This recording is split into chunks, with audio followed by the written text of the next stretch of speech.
Okay, good morning, everybody. Thank you for tuning in to this session on embedding academic integrity into the curriculum. I'll just take a moment before we begin to acknowledge, celebrate and pay respects to the Ngunnawal and Ngambri people of the Canberra region and to all First Nations Australians on whose traditional lands we meet and work and whose cultures are among the oldest continuing cultures in human history. I'll also just very briefly note before we begin that we are recording this session for posterity.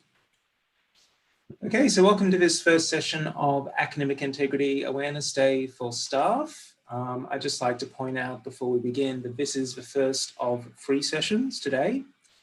The second session is at 11:30, and that is a staff academic integrity panel with panelists from right across the university sharing their best practice when it comes to academic integrity. And then at 1:30 p.m, we have a guest speaker, Professor Rowena Harper from Edith Cowan University. And Edith Cowan is for lack of a better phrase, a big deal in this area. She's a leading Australian expert on academic integrity, and she'll be talking to you about the state of the nation when it comes to that topic. So I'd encourage you to get along to those sessions as well. And you can register for those via the ANU's Academic Skills Eventbrite. Before that, you're going to be hearing from myself. So I don't know if I actually said, but yes, I'm Ben Koyman from ANU Library Academic Skills. And I'll be followed by Carleen Dickens from the Centre for Learning and Teaching. But before that, you'll be hearing from Professor Royston Gustafsson, who is the Dean Academic Quality. And I might hand it over to, to Royston to kick us off. Good morning, everybody. I'm delighted to be here at our Academic Integrity Day. I think it's becoming an important part of our annual calendar. So what I'd like to talk about today is the ANU approach to academic integrity and focus on changes over the past year, because a lot has been happening. So over the past 7 years, I've chaired 3 university working parties on academic integrity. So we had the Academic Integrity Scoping Working Party 2016, which was set up by the then Chair of Academic Board to look at the scale and scope of the changes that we needed to make. Then we had the Academic Integrity Implementation Working Party in 2017 to 2018. We'd started working on this in 2019, but then things were put on pause in 2020 as we turned our attention to dealing with the impact of COVID on our teaching. Then we returned to this in 2021 with the Academic Integrity Best Practice Principles Working Party. So each of those working parties prepared a report which has been approved.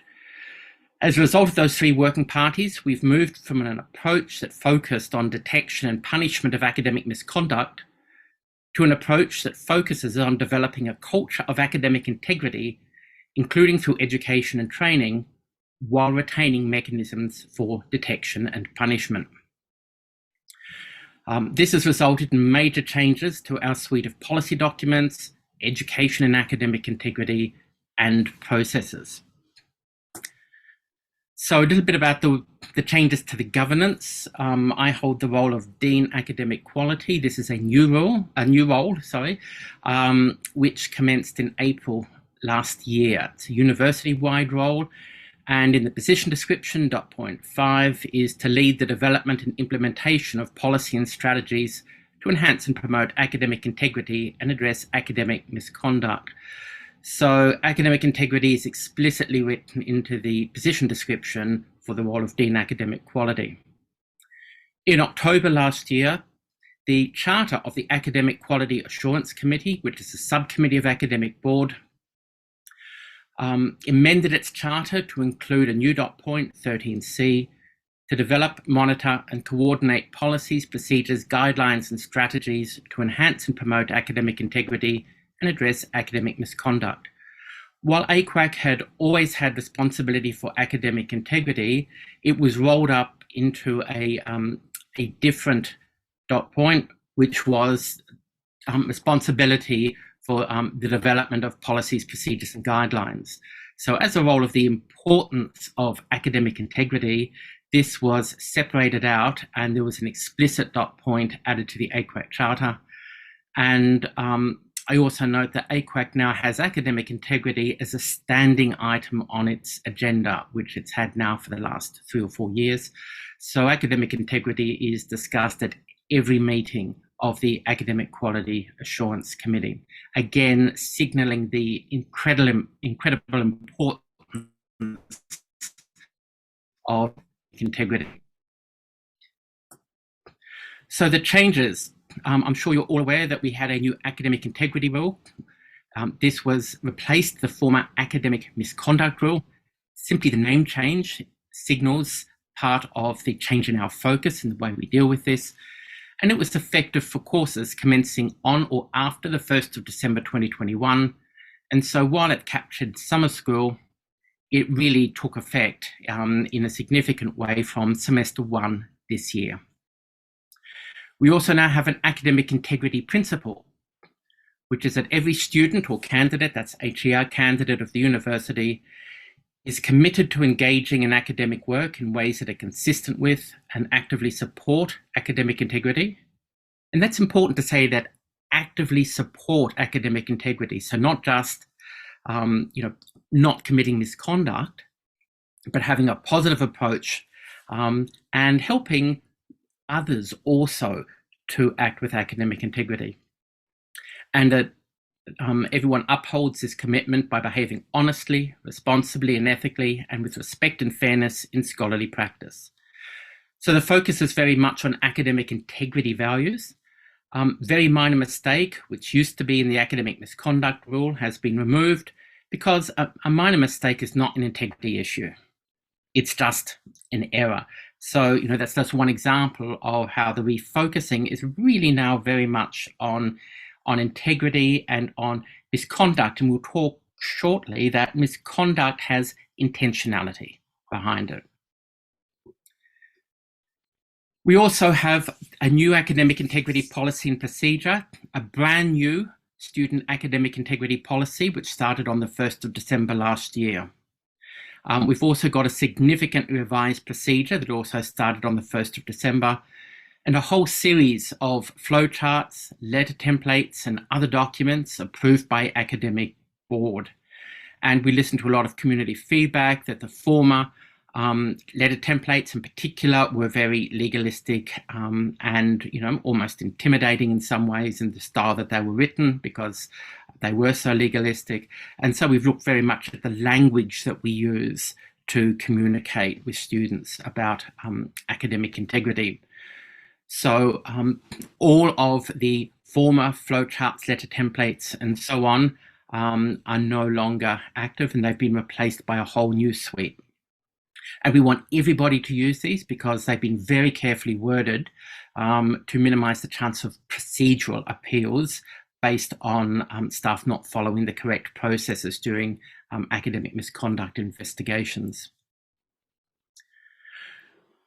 Significantly, we also have a set of best practice principles for learners and a best practice principles for teachers. These were developed by a working party last year. I chaired that working party. It had a representative from each of the 7 academic colleges and 3 representatives from ASQO. So these were endorsed by the Academic Quality Assurance on the 28th of October 2021, approved by the Deputy Vice-Chancellor Academic, and the delegate for approval of changes is the Dean Academic Quality. And although technically I held the delegations to approve them, as I chaired the working party, I clearly had a conflict of interest. And so the Deputy Vice-Chancellor was asked to consider their approval. And that's, an example again of acting with integrity, that I knew as chair of the working party I shouldn't be approving them. And so I declared that, and they were then approved by somebody else who had the powers to approve them.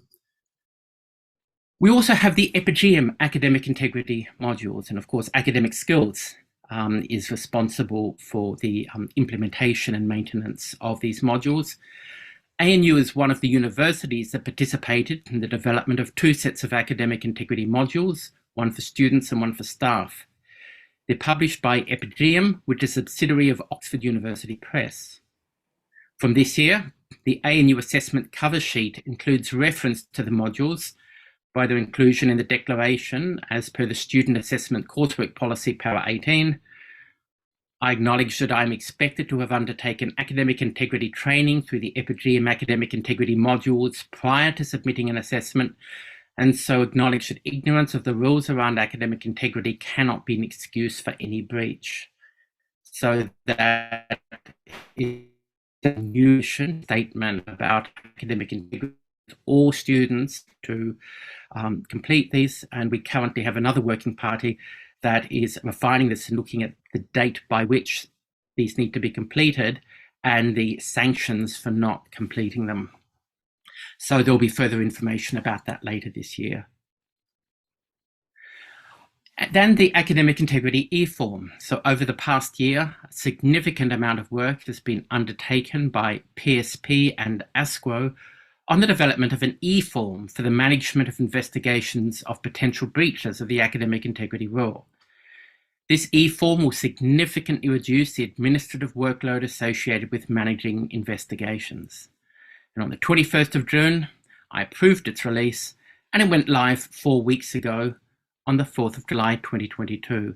So all academic integrity investigations should now be managed through this e-form.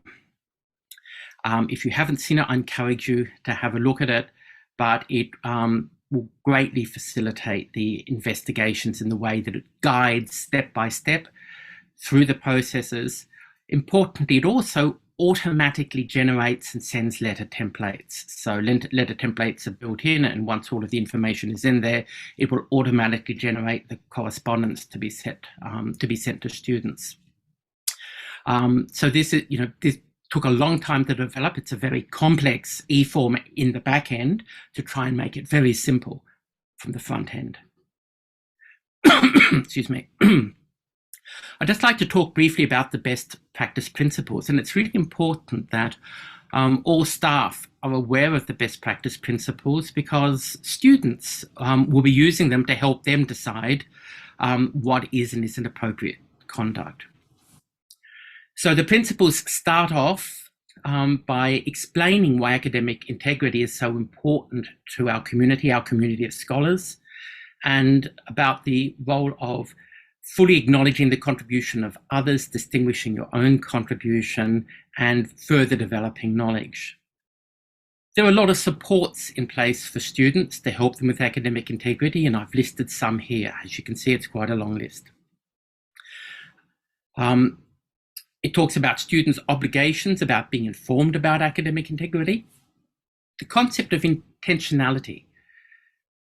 And I think this is an important concept because intentionality has been defined in the principles as an intention to deceive, that you're trying to get the person who is marking the work to think that something is true that isn't. We'll talk about that more later. But there's an intention to deceive. We've been able to explain this in the best practice principles as a way of understanding these issues, but we cannot write it into the legislation because actually proving intentionality in a formal proceeding can be almost, if not impossible. But it's a helpful concept to explain some of these issues. And then talking about what academic misconduct actually is. For staff, assessment design is absolutely critical in supporting the university's approach to academic integrity. An example of assessment that supports academic integrity is progressive or nested assessment, where there are various submission points for different parts of an academic output throughout the semester, as this may assist with time management skills, because we know that a significant driver of academic misconduct is simply running out of time to prepare the assessment item yourself. And so scaffolded assessment can help students manage their time and deal with one of the key reasons for misconduct. An example of summative assessment that does not support academic integrity is using assessment taken directly from an instructor's manual issued by the publisher of a textbook, or where most of an examination paper is taken directly from a previous year's examination paper. So instructors' manuals aren't publicly available, they're restricted, they're not legally available to students, but some of them have actually been uploaded to the internet. And if searching on a particular question, it may bring up the instructor's manual. While a breach of academic integrity, the reason that that breach can occur is because a question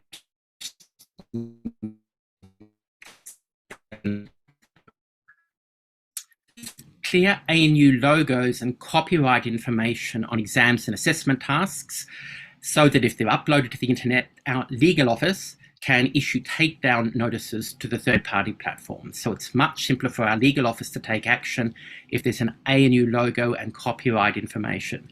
If it's a sheet of paper with no information about the university, no copyright, it becomes extremely difficult, if not possible, for the legal office to get that taken down. So please include that information. It does help us. Past examination papers. Key actions to support academic integrity: write an original examination paper each time that a course is run, and make all past examination papers available through the ANU library website.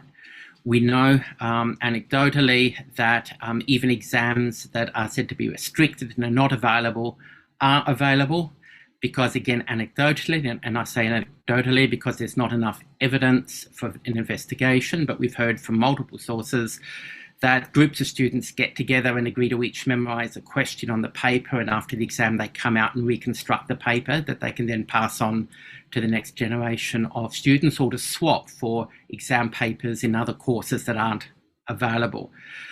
This isn't driven by a desire to cheat, but the anxiety of not knowing what an exam paper is going to look like. So please be aware that even if you think that your exam paper is not in circulation, the fact is it probably is. Best practice principles. I need to move quite quickly here. It's about, the first of these is attribution of authorship, that you need to actually write what you have submitted unless indicated otherwise. The most obvious of these is citations, simply quoting material or paraphrasing it and then having the appropriate reference.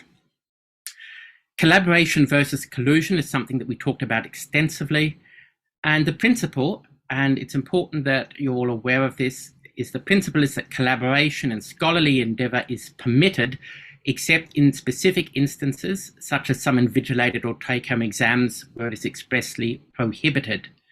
The nature and extent of interaction must be formally acknowledged in the acknowledgement section and elsewhere in the output as appropriate, such that the specific contribution of the author or authors for group project can be differentiated. Unacknowledged collaboration may be collusion. Where collaboration is prohibited in an assessment item, the prohibition and, except for examinations, the reasons for it must be stated in the class summary. Interaction in these instances is collusion. So please note that collaboration is allowed unless it is explicitly precluded. So if you don't want students collaborating on an assessment item other than exam, you need to state this in the class summary and explain why students shouldn't be collaborating or working together on this item. So please note that the default is that collaboration is okay. If you don't want collaboration, you need to explicitly state this in the class summary and give a rationale.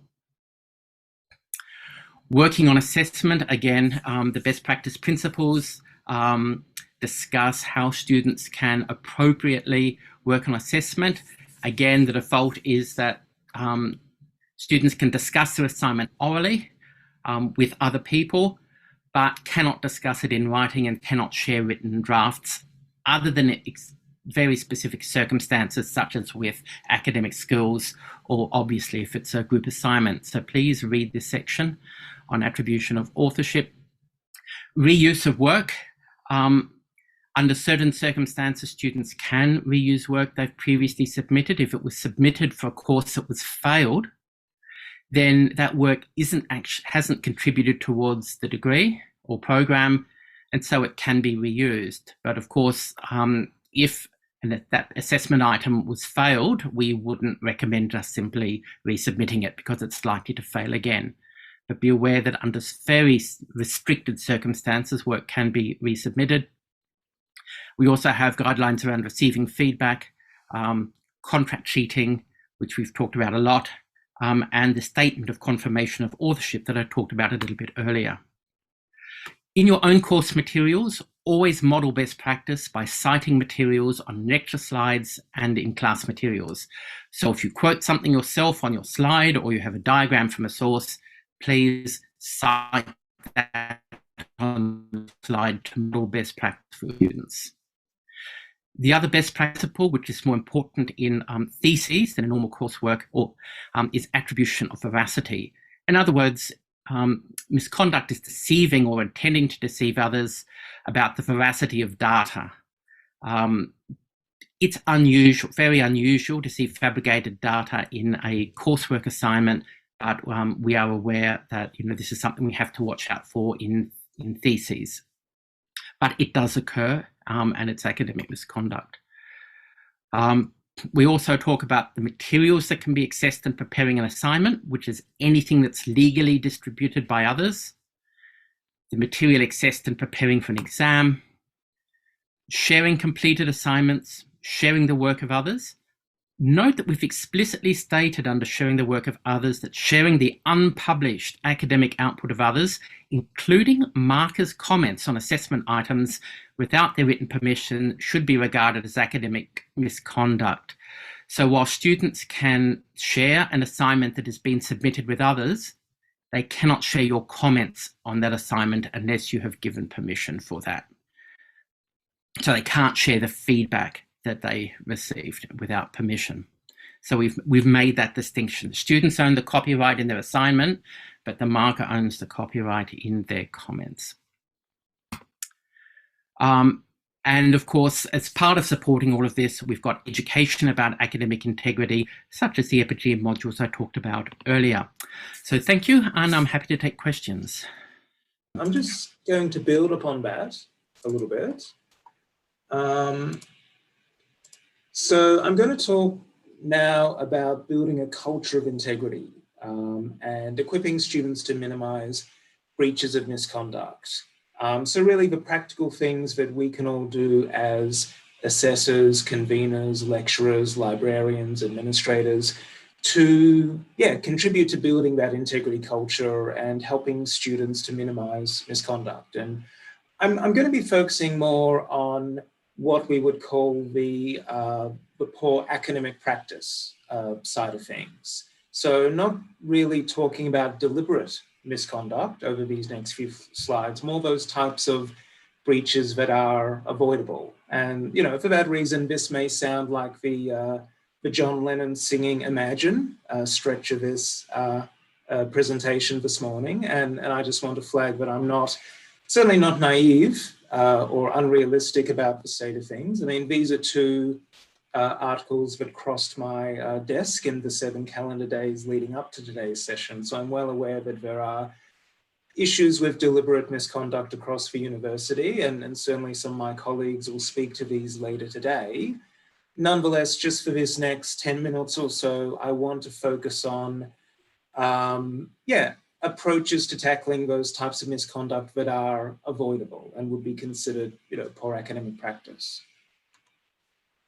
So the fact is that many breaches of academic integrity are preventable. And so common reasons for breaching can stem from lack of understanding about an assignment or simply not knowing the rules around academic integrity and referencing.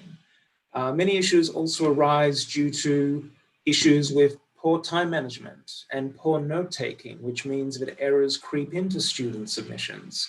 Not having enough time to edit and proofread, hence errors creep in. And of course, issues with paraphrasing, which is a struggle for many students, whether you're first or second language speaker.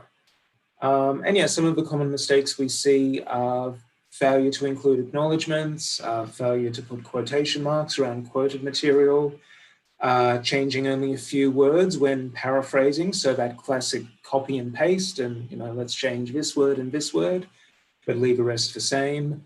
Also just ambiguity about voice, so who is speaking in an assignment. And finally, all sorts of activities that can lead, quite innocently at first, but they can lead into collusion and contract cheating and those deliberate types of misconduct. So the work of ANU Library Academic Skills is built around this academic literacies framework. These are the literacies that we endeavour to equip students with to succeed at university. Now, pragmatically speaking, we are a team of 6 or 7 serving a university with more than 20,000 students. And so obviously we can't reach everyone, but the great thing is that all staff can contribute in different ways to equipping students with these literacies and skills. And so I'm going to talk over the next few slides about some ways that we can all contribute in some way to this. And again, this is sort of the John Lennon singing Imagine stretch of the session. And, I'm not unrealistic about the time constraints that you all have as academics and lecturers and assessors. Nonetheless, I would encourage you to look for opportunities in your tutorials and in your workshops and interactions with students where you can incorporate some of this content. So around transition and time management, obviously these are developing academic cultural competency among students, developing strategic self-management among students. Certain things we can do in this area include highlighting the different expectations of university compared to high school, of tertiary study in Australia compared to studying abroad. And also demystifying university for students. And a big part of that is making transparent to students the sheer amount of course workload and expectations attached to each course so that students can begin the process of accommodating these things in their week at the outset of their studies. So there will be less pressure that can lead to taking those incorrect shortcuts later on in their study journeys. Sharing of resources such as semester planners and weekly planners to help students implement good time management strategies from the outset of their studies. And finally, just sharing anecdotal experience in tutorial discussions around workload management. So what are your tips and strategies as tutors and conveners to help students along? And these are just a couple of examples of time management tools that we encourage students to use. A semester planner which helps them to map out their different courses, their different assessments, when those assessments are due and when they want to begin working on those assessments. So that that's all mapped out at the start of semester. And then weekly planners so that they can identify where to organize workload in their week based upon what's due that week or what's due in the weeks ahead. Again, things that can help students to develop good practices from the beginning of their studies that will help them to avoid some of those traps that can lead to poor academic practice later on. When it comes to academic input, which is students' ability to critically engage and locate and evaluate sources, things we can do include pointing students to the appropriate search engines for locating scholarship and demonstrating their usage. So pointing them to tools like the ANU library search engines and databases, identifying what constitutes a top-tier journal in a particular field and how to locate and read those journal articles. And again, modeling that for students is quite useful early on because it means they will be able to manage the reading workload later on down the track. Also to ensure that they have good note-taking systems in place and will not be taking notes in such a way that will lead to accidental plagiarism. Introducing systems not like the Cornell note-taking system or other equivalent systems that work well in your disciplines. And again, just sharing anecdotal experience around these things in tutorial settings. Then academic output. So this is, literacy refers to students' ability to communicate as a scholar.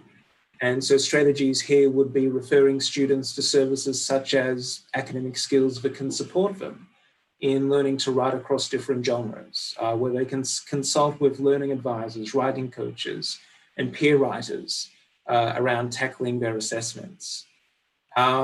Taking time to help students interpret assignment instructions, and I'm sure that's something we all do, but where you might find that something you have neglected to do in recent semesters. It might be a practice to reintroduce, to ensure that there is a shared understanding across the whole cohort of what a particular task will entail. Again, sharing your personal tips and strategies, plans of attack for assignments, tips for writing, editing, and proofreading, and so on. And finally, discussing feedback with the whole class to normalize feedback and make students realize that the issues that they're seeing in their feedback are not unique to them, and hence they don't need to take, dodgy pathways in order to do better on future assignments. And yeah, just this is an example of an essay plan document that we encourage students to use. Nothing can be more daunting for a student than a blank page. So actually encouraging students to nut out their assignment in advance and thus create like a plan of attack to make the assignment more manageable. That's a really good approach that we would recommend. And finally, the big one, academic integrity. So helping students to engage in activities with integrity. And so some particular strategies we would recommend around this would be taking time to explain and emphasize to students why we reference and the scholarly dialogue that happens by referencing. And of course, referencing is not just about academic integrity, although that's a big part of it. It is also about allowing readers to locate information that's used in an assignment, distinguishing the students' ideas from other people's, positioning their work in a scholarly community, and strengthening their argument by providing evidence to make sure it's not just their opinion, but that it's an informed argument. So emphasizing that is very useful. Referring students to the legitimate support tools and resources available to them. So services like academic skills, for referencing things like Monash University's excellent citing and referencing guidelines, referencing software like EndNote, Zotero, and Mendeley, all available via ANU Library. And just a few other resources I'll quickly highlight.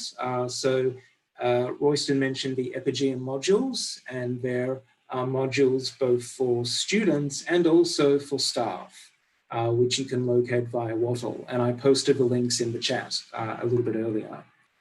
Academic skills teams' own web pages about academic integrity, which talk about why referencing matters, using sources, using Turnitin, and so on. Again, Royston mentioned the best practice principles. There are principles for both learners and teachers that I would recommend consulting. Getting students to use the Turnitin practice side as a tool to check their similarity scores and make changes to reduce their similarity prior to formally submitting assignments. And again, that's a resource that is freely accessible via Wattle. And of course, telling students what resources not to use. Making it clear that there are resources on the web that look benevolent and cheerful, but are in fact hives of villainy and scum, to quote Star Wars, referencing. So making them aware that these pathways are illegal and very, very wrong.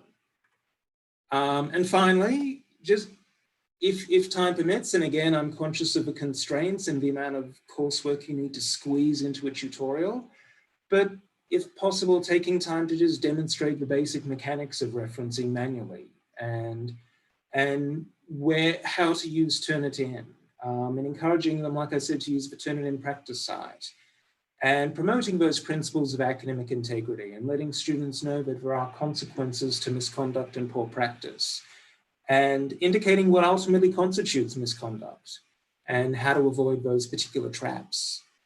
And just to wrap up my section before I hand over to Carleen, I think this is a really good motto to keep in mind, that when we commit dishonest practices, there will be short-term gratification, but there will be potentially a lot of long-term pain.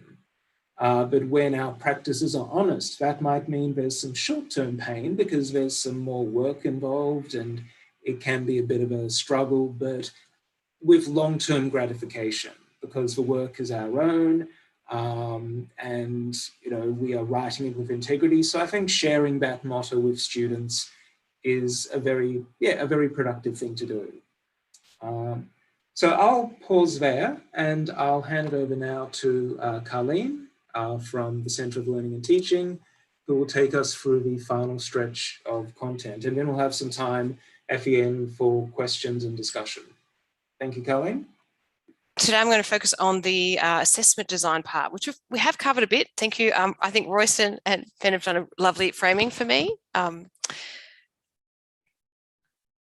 As Royston's mentioned, we've shifted away from a punitive approach to an educative approach with academic integrity. And we want this to be something we're doing and embedding in our assessment design. We've got a best practice principle specifically about how assessment should be designed to support academic integrity. And I'm going to be walking through those today. So what about in the big picture? We want to look at integrating our assessments across the course and program as opposed to like individualizing and singling them out, right? We want to link them to our learning outcomes. We want to make sure students have had time to practice, to learn the skills and knowledge before they're assessed. And again, as part of the best practice principle, we need to create original assessments for each course and then change them regularly. So let's dig into the principles of good assessment design. So I think foundationally, we want to start with designing for high integrity, right? So again, we want to kind of minimize opportunities for academic misconduct and really promote a culture of academic integrity. So we want to assess for more complex and higher order thinking. So where possible, moving away from sort of knowledge, recall and facts and memorization. We're looking for, synthesis of ideas, application of knowledge, and where students can make and construct their own answers. We want to assess how to apply the learning to broader contexts and real life environments where we can, to look at more authentic assessments. And we want to give our students opportunities to demonstrate their creativity, opportunities to demonstrate their reflection. We could add that into an assessment, is to reflect on their experience of it, and also to show their problem solving. An important kind of part of this is using low stake assessments where we can. And so where possible, where it doesn't increase the workload significantly, consider low the stakes of any single assessment. So why is this important? It reduces the pressure and anxiety that students have, right? So rather than having like one or two very heavily weighted assessments, it lowers the pressure and therefore probably reduces the desire to cheat. Also, giving multiple assessments from early on means that we can give feedback for students early on, right? Give people opportunities to improve across the course of the semester. What could this look like? Let's say we had a very high stakes exam. We could break it down into a series of smaller quizzes. We had a high stakes essay, right? We could start with an annotated bibliography that's worth 10% and then have an essay outline worth another 10% and make the final essay 20%. And this is also kind of also known as a progressive assessment, right? So we've got different ways that we can do it. As part of this progressive assessments, we can design our assessments to build on the prior, right? So it's sort of scaffolded learning. So as a student, I had to have completed the first assessments before I can move on to the next, before I have the knowledge for the next ones. And as Royston mentioned, that example is we can have various submission points for different parts of a single assessment. So even that example I just gave for a low stakes assessment, like with essays, it's the same thing. It's a progressive one. We're submitting the bibliography, we're submitting the outline at various points. And it's an excellent opportunity to give feedback at each stage of that so people have a chance to improve, right? And as part of this, we can have we could also ask for topic proposals. We could ask for photocopies of the first page of each reference. There's lots of things we can ask for to demonstrate students' work along the way. Students can show evidence of the evolution of their ideas, right, in large projects. This could be done in an online tool such as Padlet. So lots of ideas. Critically as well, formative assessment can play a large part, right? So this formative assessment gives students the opportunities to know what to expect with assessments. It helps them, and I think Ben talked about this too, to develop good study habits, right? Boost their confidence, give students a sense of their own sort of work. And critically, we can also give feedback here on what are academic integrity practices. How are students going with, along that? Do they need a bit more coaching? Do they need a bit more feedback of how to improve with their academic integrity throughout the course in how they approach assessments, right? And it can also, they practice skills and knowledge that may be used in future assessments. So formative assessments we can do throughout, it's a fantastic time to embed academic integrity cultures. Another important area, and I think we've talked a bit broadly about this, is students and educating our students in our academic integrity approaches. And particularly with assessment, students need to know what is expected with each assessment and where to find information that they might be using, right? We want it to be openly accessible, people know where to go, and they're not cheating by going to find this information. We want students to know about what is assessed, right? Why are we using this assessment formats? How is it linked to the learning outcomes for the course? Why are we using those approaches? Why is this particular learning being assessed? Why does it matter, right? And this helps for them to have some more agency about this. And we want students to see the benefits of the assessment, right? And then they're going to be more likely to have much more buy-in. We want to give examples of past assessment, so students know what it's like, what to look for, again, reducing anxiety, giving them more confidence in the process. And we also want to give examples of what potential academic misconduct can look like, right? In terms of, like, so for example, could be how something is cited or how something is referenced.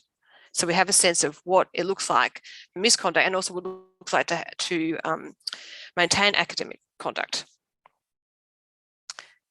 Marking and grading is a really critical thing here. It's a very important part of upholding academic integrity.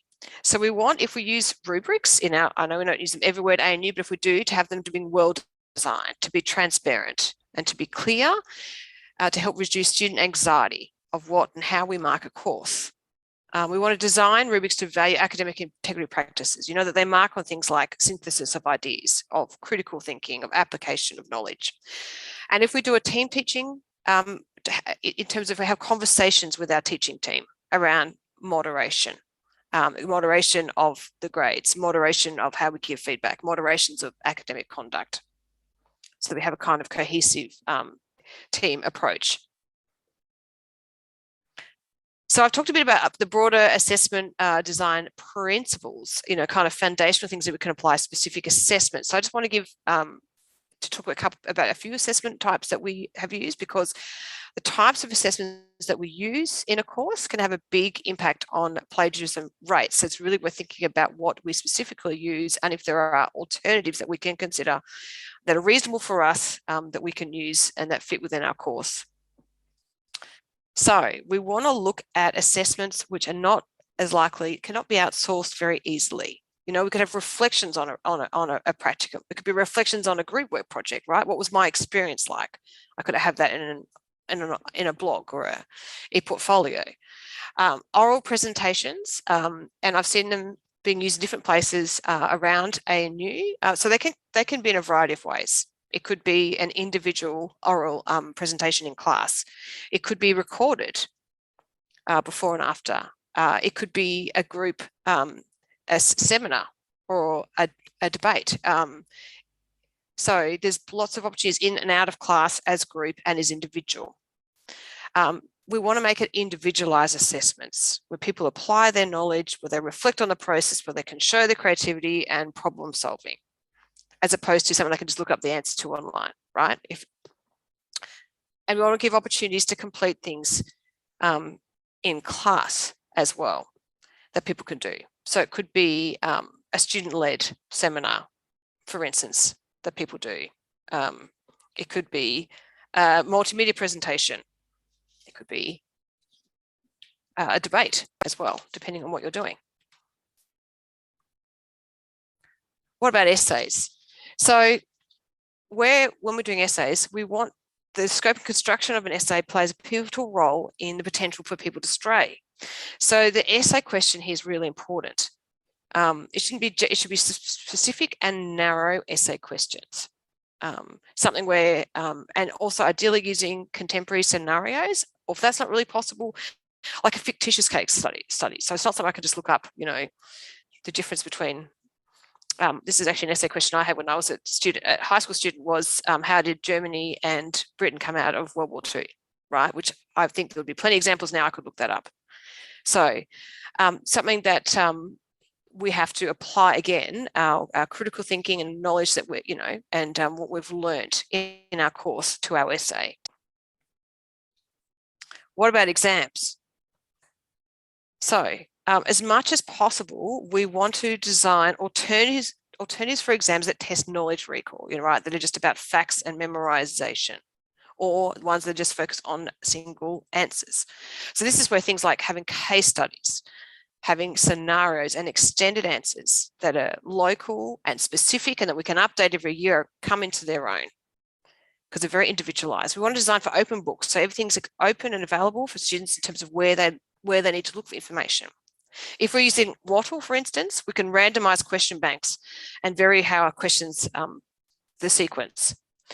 And we also want to consider having reasonable but short timeframes for accessing the exam and times to do the test. So for example, like if I have a class of people that are remote as well as on campus, I might want to have like a 24-hour period that everyone can access the exam.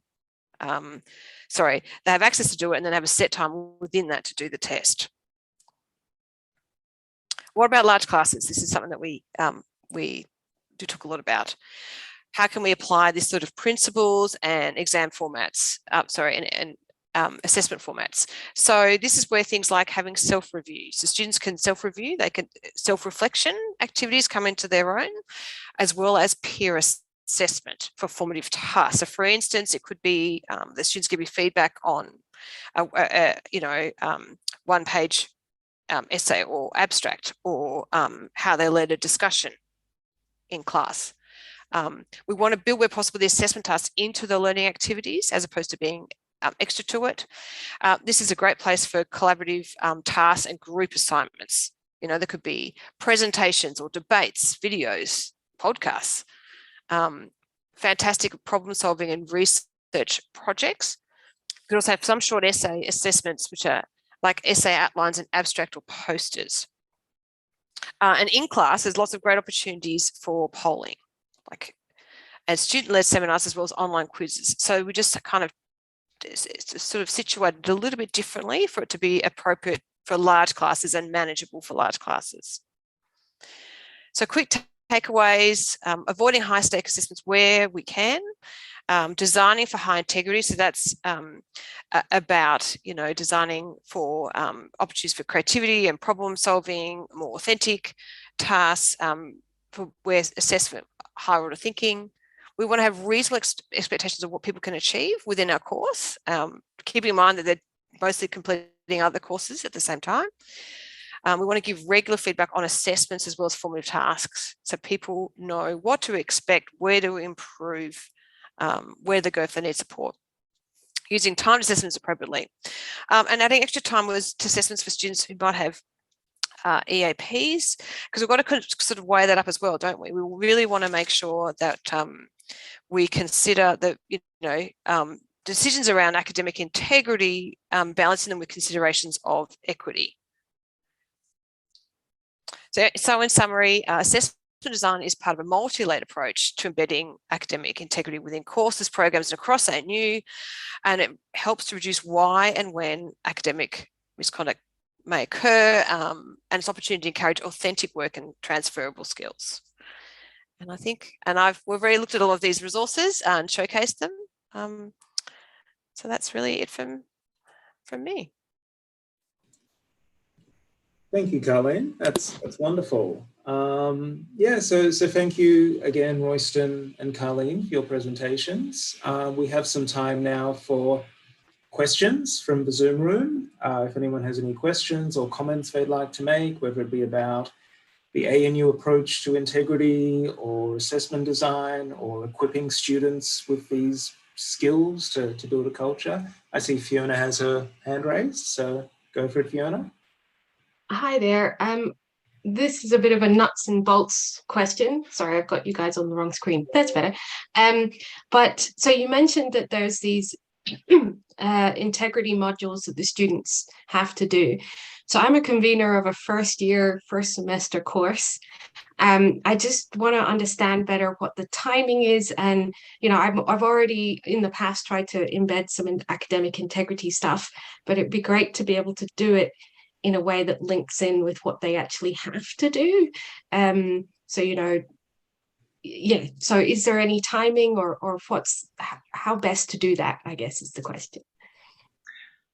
As I mentioned, we've got a working party meeting at the moment, which is trying to lock down more tightly the completion of the modules, because at the moment, while we say that they're required, if somebody doesn't do them, there's actually no penalty. There's nothing we can do if they're not completed at the moment. We're looking at that. That's a very complex issue, and the working party has student reps on it. At the moment, we ask that they be completed before the first assessment item is due, hence the wording of the statement that students have to sign the declaration. But we know from the numbers of people that are completing it that a lot of people don't complete them, and at the moment there's nothing that we can do about that. But we're hoping that that will change during 2023, but that will be a decision for academic board whether or not it approves the recommendations. So we're looking at this issue, which is complex, about, you know, what to do if someone doesn't complete the modules, as part of a set, because there are other modules that we also expect students to complete. By far the most important is consent matters. It's far more important that students complete that than the academic integrity. But and there's also we're in the process of introducing a pillar, a post-entry language assessment module as well. So we're looking at all of these together to try and put in place some consistent expectations. What I can say is that the thinking of the working party at the moment is that ideally they will be completed not later than orientation week, and that it should be integrated into the completion of all modules, should be part of the induction, but that will be a decision for academic board. So at the moment, while we say it's required and we encourage it, we can't enforce it. Great, that's really useful. Thanks a lot. And I see there's a question from Paul on the chat, and thank you to everybody who's contributed to the chat. Lots of good dialogue happening there. But Paul asks, what is the ANU view on the best current approach to maximize academic integrity in exams? Is it in-person exams? So I don't know, Royston, if you'd like to comment on that, or Colleen from the design perspective. The Deputy Vice Chancellor Academic is currently chairing an exams working party that's considering a whole range of issues relating to exams, including the use of online exams, Proctorio, and so on. So that working party is currently meeting and will be reporting later this year. Thank you. Other questions or concerns from the room, or comments? Observations based on your own best practice? Yes, Jay Nightingale, future-proofing. Yeah, did you want to verbally share that question? Yeah, sure. Hi. Sorry. So I'm an ex-academic. I've now moved into the private sector, where I do a lot of things. I'm in content generation. Usually that's for businesses writing their own stuff, but I'm increasingly seeing requests from students about this. And I'm also seeing businesses set up where it's basically an alternate take on the content mill. I just, as a previous academic myself, I'm seeing a huge gap between what staff think is available and what is actually out there. So there's a misunderstanding that you can pick up AI generated content, that it's just content spun, which is basically where synonyms are inserted into content. But it's not actually procedurally generated. So it will pass things like Turnitin with flying colors. I've tested this myself, and anecdotally, I know of people even writing theses using AI. And I just wonder what the future proofing is with that, and if there's even room or opportunity to incorporate AI generation into academic skills. I can see ways it can benefit people with linguistic difficulties, for example. Look, these are really complex problems, as with contract cheating. Yes. You know, we've been given a huge boost with contract cheating by the federal government criminalising it, and our regulator taking legal action against some of these organisations. So that's helping. AI is a lot more complex. Yeah. So we really do need to think, fundamentally about assessment design. I've already mentioned we've got 2 sets of best practice principles for teachers and for learners.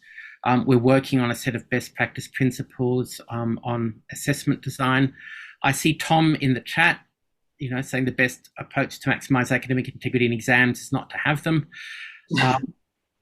And look, it's really complex. My own preference is that, and this doesn't work in really large courses, but in smaller courses where the teacher is responsible for all of the marking, which is usually courses of up to about 60 students, is to have a viva voce exam that's recorded, because that's, you can't cheat in a face-to-face viva voce, and you can tell a lot about what's going on. Though it does, I think, take a huge amount of training for staff new to the approach, working with someone to learn how to do this. But once you've been doing it for a while, I think it's one of the things that can be done. But to really fundamentally think about assessment design and what's presented in class, I think there was an earlier comment from Tom about the repository and students quizzed on what's in the repository. I remember Steve Blackburn talking about this. He was on one of the working party developing the best practice principles. I mean, had some great insights from things that have been done in KEX, and I think some of them were probably examples from you. And so, fundamentally rethinking how we design assessment in a world of contract cheating and artificial intelligence and so on. Simply thinking that we're going to catch this isn't going to work. We know that we're not going to catch it all. That's why the penalties are so severe, which can include rescinding of a degree for someone who's already graduated. But we need to fundamentally rethink how we assess in this new world. Yes, I wonder if there's space in it for reframing it not as collusion but as collaboration, if it's disclosed, if there's a way that universities might have to adapt how writing is done. I would say maybe at least 10% of what's on Wikipedia is written by AI. If you do a Google search, the articles that are on the first page will be written by AI. It's very pervasive. And I wonder if that's the way writing's going, if we need to be rethinking the writing process. So I think there's a lot of cognitive skills that are developed through writing something yourself.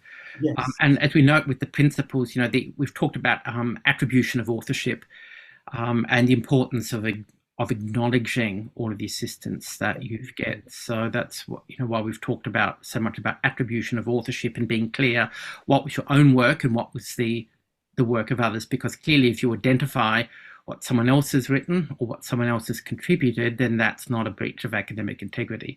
Exactly. You might end up not having any contribution yourself, so you might fail the assessment on academic grounds, but it wouldn't be on academic integrity grounds. Interesting. I'm conscious we've crossed the hour, but I see 2 people with their hands raised, so we might look to those questions and then we can officially close. So Agnes, you had a question? Yes, my question is about the workload involved in all of this for staff. Mm-hmm. there's lots of fantastic suggestions there, but they all take a lot of time, and people aren't doing them because they don't have the time. What is the university doing to give academics the time to do this stuff? We're providing, as I said, we're looking at best practice examples. We're providing training to try and get ideas. Yes, it is time consuming, but in the long run, for those of you that have undertaken multiple academic integrity investigations, that's extremely time consuming, and so I guess there is some benefit if you've got assessment design that supports academic integrity, that the work that we don't want to do and that's in a sense not it's not as beneficial as designing assessment in its outcomes is simply investigating issues relating to academic integrity, which in terms of assessment can take a huge amount of the time involved in assessment. So good design is time consuming, but it should have the benefit of removing that work by not seeing such a that number of academic integrity breaches. That's the aim, and that's why we're working so hard on the culture as well, to have a culture of academic integrity. Because if we simply try and say we're going to detect and punish as the old misconduct rule did, that might have worked 30 years ago, but we're never going to catch up. I mean, there are people here who know an awful lot more about the technology and about AI than I do, but we're always going to be playing catch up if all we try and do is detect. We've actually got to try and embed a culture of academic integrity. And what's interesting is that research has shown that, and this is also consistent with our experience, a very significant proportion of the cases of contract cheating that are identified aren't picked up by staff, but are actually reported by other students who see that it's unfair that they've put a huge amount of work in and they're not doing as well as someone who's cheating. So again, it's and we talk in the principles about why students should report any evidence they have of others committing misconduct. So that's part of the trying to change the culture, and so that's why we're focusing so much on the cultural approach. Can I just add that the cultural approach sounds very good, but that in itself is time consuming.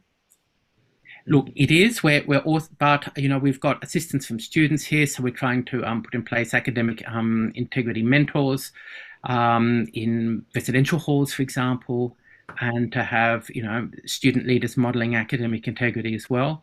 So it's not. We're also working closely with students to try and do this. So it's not all being put onto the teaching staff. We're trying to do as much as we can, including with the student body, to help develop this culture.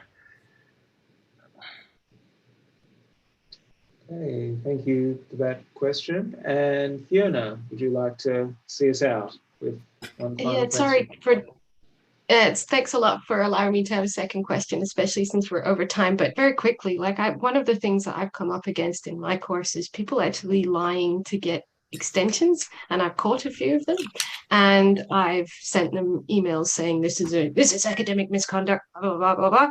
I'd like to know, is there actually something that I can throw the book at them or threaten to throw the book at them? How does this actually work underneath the framework, given that we're trying to generate a culture rather than just looking for issues with citations and stuff like that?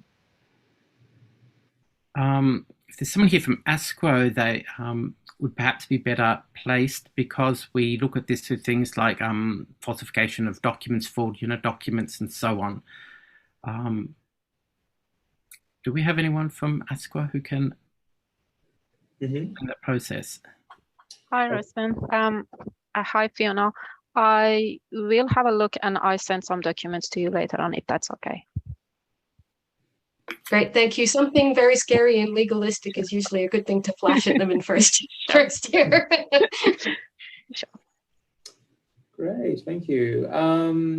So thank you everybody for attending. As I mentioned, there are 2 more sessions on today, one at 11:30, which is a staff panel, and then again at 12:30 we have Rowena Harper, an expert in this field, who'll be talking to you about the state of the nation, so to speak, when it comes to academic integrity and trends we're seeing in misconduct and so on. So hopefully, yeah, we see you in some of those sessions. And yeah, thank you for your time today. If you have any follow-up questions, concerns, then please, yeah, feel free to contact myself or Royston or Carleen to discuss further. I'll say thank you again to Carleen and Royston. And yeah, have a great morning, everybody. Catch you later.